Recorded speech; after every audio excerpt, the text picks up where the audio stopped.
So the worst I see is when I go on my surgical mission trips, and every single trip, I could give you 3 or 4 examples of the worst thing I've ever seen that no one here in the United States would ever see. This is gonna hurt. It's time for the Suffering Podcast. A third boob. Yeah, like the Total Recall. Absolutely. If you ever go in for that, I got to see pictures. That's probably the number 2 most commonly asked question of plastic surgeons. The first one is, how many stitches did you put in? Everybody wants to know. after you did a surgery, or mostly when they get a cut and they see a plastic surgeon in the emergency room, everybody wants to know how many stitches. Makes no difference, by the way. Yeah. Enough to fix, enough to fill it. To close it, right. But the oddest thing, I will say the thing that comes to mind first is, but I was a resident at this point. Somebody asked for the attending surgeon to remove their belly button and not replace it. Whoa. Yeah, which is an unusual request. Didn't really seem to have a motivation behind that. And it's interesting because every once in a while I have to remove someone's belly button for medical reasons. I was going to say, you do it for medical reasons. Medical reasons. That is the oddest thing. And I had one woman who was about to have a gynecological surgery, and I was telling her that, again, for medical reasons, I was going to have to remove her belly button. And our medical term is umbilicus. But at any rate, and I told her I was going to remove... Umbilicalectomy. Yeah. Umbilicus. I told her I was going to remove it. She burst into tears, and I said, "Why are you crying?" And she said, "Because where are people going to think I came from?" And I was like, okay, never thought about that. But I'm going to work umbilicus into a sentence. Okay, there you go. But the belly 3 button, times today. The belly button is all things connected behind the belly button. Yeah. It's just not superficial. Well, when you remove it, it's just superficial. Is it? Yeah. It's just the superficial part of it. Yeah. But so that was that was just a sort of out there request. I mean, we've all seen pictures of the lion lady in the city, and people who want to look like a lion or a lizard, and they split their tongue down the middle. Jocelyn Wildenstein or whatever. Yeah. That's like the lion lady. Like, I want to get my nipples removed because it's aerodynamic. There you go. But I think the thing I see the most, I don't get a lot of like totally out there requests. A lot, but you do get some. Not really. But I had to reach pretty far back to get the one who asked to have the belly button removed. But the things that are out there are when someone comes in and they clearly don't need something that they think that they need, and those are the ones that make me feel like that's when I say no, when I can see that whatever it, the requests are getting weirder and weirder, right? Like you want this person with these big lips that don't look like they could possibly be natural, and somebody wants you to put more in, or someone's had so much Botox that they can't move their face, and yet they don't want to have to squint when they go in the sun, like those to me are very strange requests, because if you just take a half a step back and look in the mirror, you'd see that that's not what you need. That's not. Now you'll also do like facial reconstruction and all that also? I don't do a lot of facial reconstruction here in the United States. My one of my partners does a lot of rhinoplasty and does a lot of revision rhinoplasty. Dr. Winters is my partner, and the only cosmetic procedure really that I don't do is noses, and he does all of them. That would save my life. I had the septoplasty. And that actually saved my life. Yeah, really. So you had that nose worked on surgically? I couldn't breathe from boxing at such a young age. I couldn't breathe through my left nostril for 20 years. Yeah. And when I had that septoplasty done, it's a whole new world. It was a game changer for me, because I used to think, and I guess that's a form of plastic surgery, but it's a medical procedure. Yeah. And I used to think plastic surgery was strictly aesthetic. Right. It's not. Right. It's not. This opened up my nostrils and allowed me to breathe for the first time. I remember after, blowing out just the grossest stuff you ever see, just taking a deep breath and going, my God, this is what it's like. Is that like a deviated septum? Yeah. Stuff like that? Yeah, that's exactly what I had. And I in order to get the because my nose is crooked, in order to get the rhinoplasty, it was like another $5,000. I'm like, I'm all right with my crooked nose. We'll just leave the crooked nose. I'm good. Well, but to take that a step further, he also does surgical reconstruction for facial reanimation. So when somebody's born without the muscle function on one side of their face and their face kind of droops, he specializes in that as well. So that's just a completely reconstructive side of that, or nasal reconstruction or skin cancer reconstruction or things like that. So. Okay, we touched on the funniest. Let's hit the worst. Oh boy, I've seen. I was going to say, what was the worst where you just sat back and said, okay, just let me go in the office and I'll be right back. And you said, holy shit, what am I going to do with this? Honestly, the worst I see is when I go on my surgical mission trips, Yeah. and every single trip, I could give you 3 or 4 examples of the worst thing I've ever seen that no one here in the United States would ever see. And the reason I see a lot of that stuff is because when you have burn surgery, that's not the same as in the United States. Anybody who gets a burn across a joint can get what's called a contracture, which is where the scar heals so thick. Can't move it. It's incredibly strong and incredibly tough when it takes months and months and even sometimes years to heal because there's no skin grafting and there's no surgery for it and all that kind of thing. So It's going to be like physical therapy and stretching it and all that too. they isn't don't it? get any of that. They don't get any splinting. They don't get any of that. So it's they don't get any skin grafting, and skin grafts don't necessarily keep you from getting this, but skin grafts in the United States, in addition to all the splinting and the physical therapy that they get. So when you get a burn scar contracture like that, I see it all the time. I see kids who have their arms fused to their sides from the shoulder all the way down to the elbow. Can't put a shirt on. Who have their elbows stuck in a very acute position because their wrist is stuck to their shoulder, or their heel of their foot is stuck to their buttock because there's literally just scar in there where they literally can't open it or can't move it. So Your heart has to bleed for these things that's when you go there. just crazy. It's just crazy. I was going to say, after these missions, you got to take that home with you too. I mean, you when you put your head on a pillow at night, you got to think So the about that craziest stuff. thing is when you go back to your practice the next day and somebody comes in and says, after you did that Botox, there's this one little wrinkle up here above my eyebrow. You don't know what I've just been through. And the first time you do that, you're like, oh boy. Yeah. The day after 9/11, someone called my office and said, I had a Botox appointment for today. Can I come in? And we were like, no. Yeah. We took the day off. Wow. So We yeah. become so narcissistic and self-centered. It's just, you're just thinking inside your own head, right? But you know what? I've gotten used to that. I go on a lot of mission trips. I go on one every year, except for during COVID. And you see the most incredible things. The suffering, to use the podcast name, that you see in these developing countries that we can't even really process because it would never happen here. I mean, just a simple, easy example. The first mission trip I went, we were in Morocco, and we were doing our thing, and next door there was a Moroccan surgeon who was taking care of the stuff he always takes care of, and little girl came in with a big cut on her foot. It was just a run of the mill cut, but it was big, and he was stitching it without any anesthesia. Right. So the kid was wide awake and there was no local anesthesia. So you go to the emergency room and they put stitches in you. The first thing they do is they clean it up and then they stick needles in you, unfortunately, but they numb it so that you can't feel it. And the kid's screaming bloody murder. And my nurses are losing their minds, and everybody's upset that this doctor is, torturing this child. And they're, why doesn't he use lidocaine? Why doesn't he use lidocaine? And I said, he doesn't have lidocaine. And a lot of people would say, well, we have it, we can give it to him. And I said, well, we can, but then tomorrow, when we're gone, they're not going to have it again, and they're never going to have it.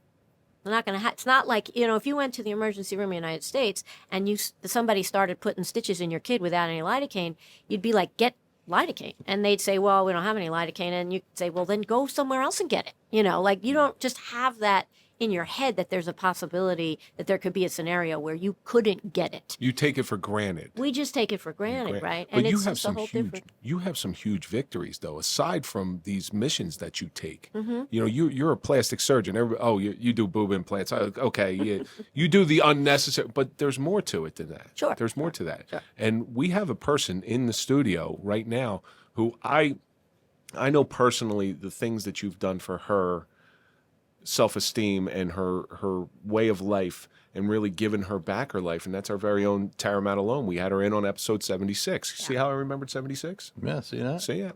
And she speaks so glowing about you that's And why she's the reason that we got Dr. Cohen the in reason today. I'm here. it's the first time I heard the boob whisperer, the breast whisperer. So that is that. I mean, That's got to be one of your most rewarding stories. That is, so Tara's one of my most rewarding stories because Her attitude is strange. There's something wrong with Tara- her. There's nobody that should have an attitude that had breast cancer like her. Exactly. There's no one that should go through something that Tara went through and to be as bubbly as Tara is. no, disgusting. It almost gets me sick because I hate myself sometimes. And Which Tara is, I walks think, in why and you goes, had her on the "Hi." show, right? Yeah. Because it's just such an amazing example of going through someone going through a lot and getting to the other side. I think the thing that I really like so much and what keeps me going about breast cancer reconstructive, why I've been doing it for so long and will continue to do it for all this time, because it's the hardest thing I do in my practice, because the time that it takes out of my regular elective practice and the amount of things I have to shuffle around and change because I found out someone has breast cancer and they need me and I can't tell them, well, come back in October. Yeah, exactly. Because you don't know if you're going to be here in October. you can't make somebody wait. So it's very taxing in order to do it. But I'll never stop doing it, because doing breast reductions make me feel great, and doing breast augmentations are fun. But doing breast cancer it's a whole different thing, because when I meet someone, as I was saying before, when I meet someone who comes once they've just found out they have cancer, they're in that moment in time where all of a sudden they have all these questions in there. They've just found out. You're meeting people at the lowest point of it's their the life. worst point of their And life. you're right giving then them and something to look forward to. And what I have at that moment in time is I know the future, right? Like, I know that however this comes out, when we get to the end of this, you're going to think about this 100% different than you think about it now, because you can't see the end. When you hear those words, you have cancer, you can't see the other side. You have complete blindness. You're stuck in that spot Exactly. right then and there. And I've been doing this for 24 years. I know the other side. I know the majority of the other side. I know the minority of the other side. I see all of it, up, down, sideways. One of the first things I say to people when they come and they found out that they have this, and they found out not only that they have cancer, which is probably the worst word anyone will ever hear, The dreaded C word. but also that they're going to have an amputation. Most people Lop don't 'em think right about off. a mastectomy as an amputation, but that's really what it is. They're going to lose a body part that has a lot of, emotional stuff. It's not a finger, which is bad enough in and of itself, but it's this symbol of, femininity and desire. Think about little girls. Little girl looks in the mirror and says, "I can't wait till I grow boobies and I become a woman." That's why they wear It's- training bras. Right. Right? Right. They think about that as their trip into adulthood, and then Right. all of a sudden one day Right. it's over. Yeah, so that's a huge thing as well. And so one of the first things I tell people when we start talking about this whole breast reconstructive journey, because it is a journey, and I use that word with people because I want them to understand that it's not going to be like a breast augmentation where you're going to come in, you're going to have the surgery, you're going to go home, and that's going to be that. And Because one you of still got your nipples, which is still boggles my mind. Like, if there's one takeaway from Tara's episode, it was that and I didn't think about it, your nipples got to be reconstructed. right, Like, not always, not everybody has to have their You nipple just- removed, but it's you very common. cut it off and stick it back on. No, but it's a little more complicated. Yeah. Actually, nipple reconstruction is my favorite operation. It's become my there's- favorite also. I'm just saying. I'm just putting it out there. It's my Hey, favorite operation. if you got an extra one, just put one over there on the intriguing. side. The nurses in the operating room will tell you, I love doing it. It's fascinating. It's amazing to watch. And because there's nothing there. And then 10 minutes later, it looks like a nipple. Yeah, but when you it's cut the nipple amazing. off, Just does that keep go to pinching. pathology too? Just keep pinching the The skin pa- until it stays. If you take a nipple off, it goes to pathology with the rest of the breast. Yes. No, I know all that stuff gets disposed of after. Right. Who keeps those nipples? Yeah. I know there's some devious guy out there that's taking that nipple. Reality, there's a serial killer out there who used to collect them. Yeah, See, I'm telling you. Yeah, I It's forget like a his name, Buffalo but they're- Bill they're- thing. Ed yeah. Gain. It was my Ed cousin. Gain. It was my Yeah, cousin. yeah. So it's Ed Gain. Gain, yeah. Ed Gain is one of he's He one had of a the box most full of them somewhere. he's one of the most he's one of the most prolific serial killers. He was a loner, and I think it was Wisconsin or something like that. And Killed if his you look- mother first or something. But he's Yeah, seen more nipple in his life than you have. But he made they have pictures of it on the internet. He made like a was it a glove out belt of human hand. or a necklace It or was something? a belt out of nipples. Yeah. It was Yeah. a nipple So- belt. So put that in your pipe and Yes. smoke it. So Yes, there are, and he was constructing a whole skin suit to reconstruct his mother or something like that. Yeah, something But like yeah, that. so they, God, there's some weirdos in this world. Yeah. I'm sitting right, And next I'm to joking one. about them. Sorry. Okay, Doc, where were we? The nipple surgery. It's amazing. It's my favorite surgery because it's so simple to do. And like compared to the breast reconstruction, it's breast reconstruction is a much broader journey. But what I was saying was the first thing I say to someone when they come to my office and their head's in a tailspin because they just found out they have cancer and then they found out they have to have a body part, altered in a significant way, is I say, when we're done with all of this, my goal for every single patient who walks into my office who found out that they have to have mastectomy is that when we're all finished with this, maybe a journey, it may be whatever, it's not going to be tomorrow, but when we're all finished with this, my goal for you is that you get up in the morning, you put your clothes on, you go, and you don't have to think about me or that breast or anything because you feel like you look good and you feel okay and you can put your clothes on and you can go about your business. And when we get there, that's when you and I are done with our journey. So that's my goal for everybody. Everybody gets there in a different way. Everybody gets there in their own way. Sometimes it's faster. Sometimes it's slower. Sometimes there's simple surgery. Sometimes there's really, really complicated surgery. That's what I was doing this morning before I came here. But you say they're done with their journey, but you're not done with them. You have to have an emotional bond with that person for the rest of your life. Hopefully Tara and I are going out for drinks after this. But. So and this is going to sound like a really weird segue, but in college, I put up swimming pools. Okay, that was my college job. Here's what I learned from putting up swimming pools. I will never own a swimming pool. Okay? You being somebody who works with breasts on a daily basis, and you don't see a whole lot of this in your field where they get the surgeries that they're performing. Is it just because listen, I'm done, I'm over it? Is that what it is? She's happy in her own body. Well, no, that's a valid You know what's question. really interesting about that? Actually, I don't know how much you know about the actual process of breast reconstruction, but there's basically two categories of breast reconstruction. You can have breast reconstruction. I can make a breast with implants, and I can make a breast with body tissue. So that's where we move body tissue from one area to the other. I was going to say, it's almost like Grafting. I want to say suck fat out of somewhere. No. So that's a little different. That's called fat grafting, and you can't really make a fully sized breast doing that. You can fill in small areas, but when we do moving body tissue around, we do that with microsurgery. So it's a complicated surgery. You take usually skin and fat from the belly, attached to a blood vessel that you reconnect up in the breast, and then you use that skin and fat in the same way that the breast would be sitting in the body, so the whole breast is made out of body tissue. That's a vastly more complicated procedure than an implant procedure. Some patients aren't a candidate for it. There are lots of patients that aren't a candidate for it for various reasons that go past our discussion here. But there are very different ways of doing breast reconstruction. So patients have to understand that, first thing that they have to sit down and they have to understand what the differences are before we can even start to talk about what's appropriate for them and all that kind of thing. Well, young folks, young medical students getting involved in your field, and this goes back to the social media question. What? They all want to do Botox. But that's where the money is. But what? And it's quick and easy.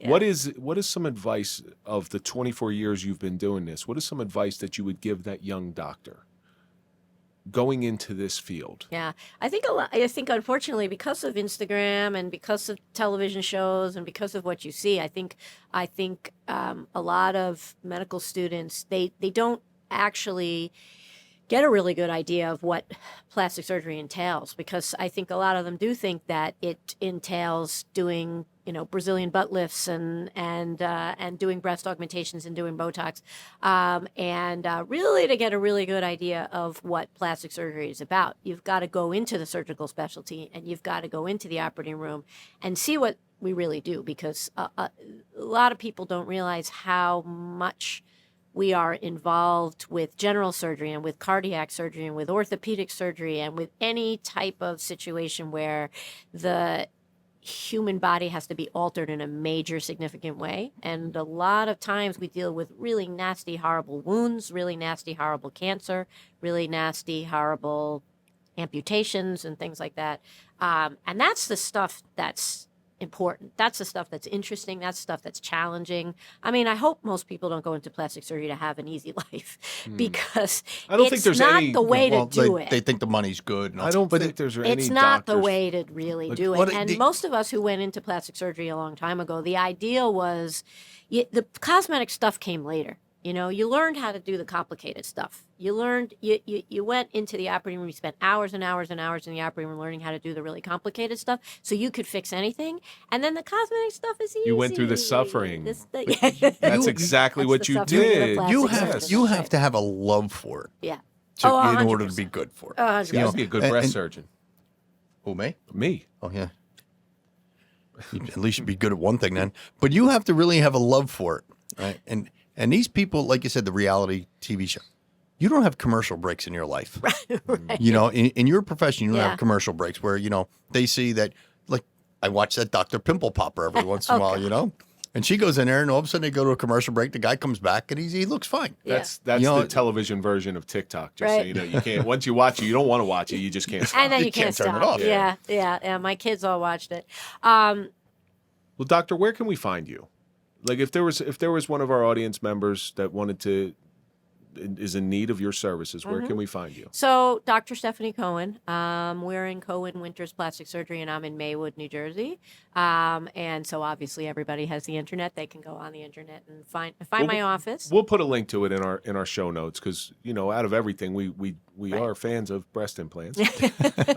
So we want to And breast augmentation. You're here. You're being very open with us. You're being very honest with us, and you're answering a lot of questions from a male perspective that I'm sure a lot of our audience members have. It's not all third grade giggling. Sure. It's A lot of it's it was. A lot of it is, but yeah, I'm not going to lie to you. I mean, I think Andrew was keeping a boob counter. Every time we said boobs, he wrote it down every once in a while. Well, Boob. Andrew, you know honking sound, Andrew.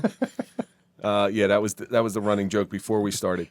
But you've done this for 24 years. Yeah. You've seen it. You've seen a lot, from your trips overseas to the people that you've helped here to the women that you've helped with their self-esteem. Because we're coming to the end of this thing, and I like to ask everybody what your suffering in your field has taught you.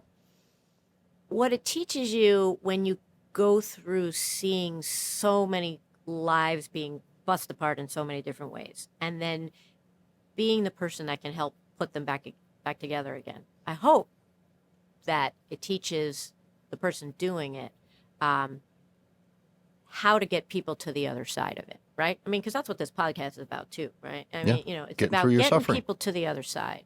And again, if you know, I have a friend who went to the operating room today to have part of her uterus taken out, and all weekend long she was just terrified of what they were going to tell her afterwards, you know. And again, I'm sitting there looking at her, and I'm thinking, you know, I know what she's going through. I know exactly what she's going through. But I also know that on Monday, you know, she's going to get good news. She's going to get bad news. I think she's going to get good news. And it was good news in the operating room today.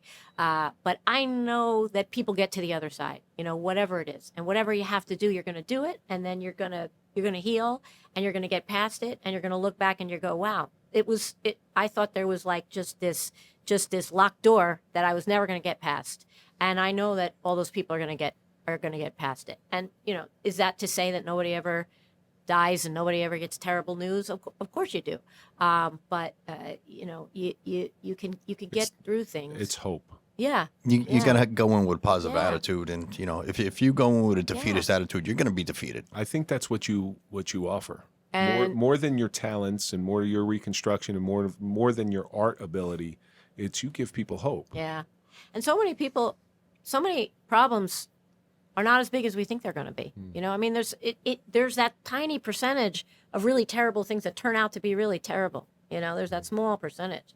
But we spend so much time worrying about what if this happens, and what if that happens, and what if that happens. And this is what I said to my friend, you know, last week is like all these horrible things are going through your head, and the next week you're going to find out the damn thing is benign, and you're going to say, why did I spend 2.5 weeks like making myself insane? Wasted time. Totally wasted time. Totally wasted Absolutely. Dr. Cohen, I thank you so much for coming in time. today. My pleasure. It was This an is fun. absolute pleasure This is meeting you. fun. We, like I said, We could talk for forever. Listen, I'm retired. I got all night. We could break it apart into different pieces of the work of boobs.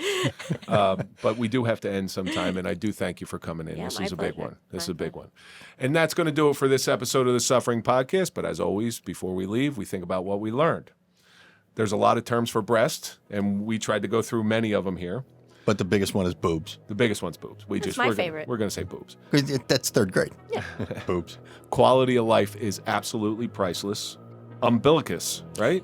Umbilicus. Umbilicus. Umbilicus is my new word. Umbilicus. I got to get that one. Reconstruction is way more than just cosmetic. But most importantly, we are so fortunate in this country thanks to Dr. Cohen. And that's going to do it for this episode of the Suffering Podcast, The Suffering of a Plastic Surgeon with Dr. Cohen. And as always, follow us on Instagram, Facebook, Twitter, and TikTok.